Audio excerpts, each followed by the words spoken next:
The Walton family is the wealthiest family in America. Does anybody on the panel think that they need significant welfare help? And yet it turns out that they are the largest recipient of welfare in America.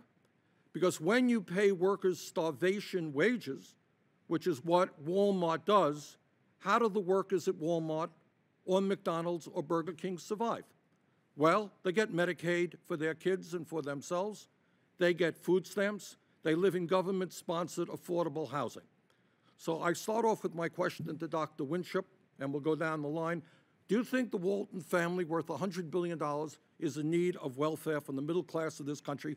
Or do you think maybe we should raise the minimum wage so that those workers can earn a living wage and not have to get Medicaid or food stamps? Dr. Winship? Thank you, Senator. So let me start with your earlier question about defending the wealth distribution that we have.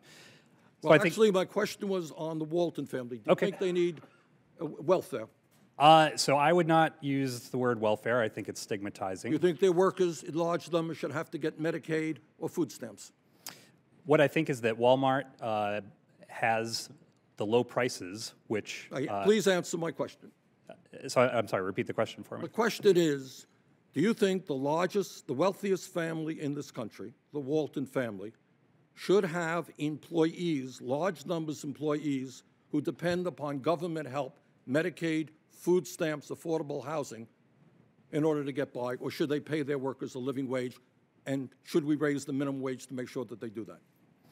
I think that we should not raise the wage above levels that's going to cause Walmart to not hire their workers. The only way that they're able to have the prices which benefit low-income people more than people up on the income distribution is by paying wages that are not as high as you or I might like. So I'm hearing your question to be that the middle class of this country, through increased taxes, should be subsidizing the wealthiest family in this country who are paying inadequate wages. Secretary Reich, what's your take on that? Senator, I do not think that taxpayers in this country ought to be subsidizing the wealthiest family in this country, or any company and any corporation that is paying its workers so little that those workers, in order to have a decent living, have got to rely on food stamps, Medicaid, subsidized housing, and so on. That is corporate welfare of the worst kind.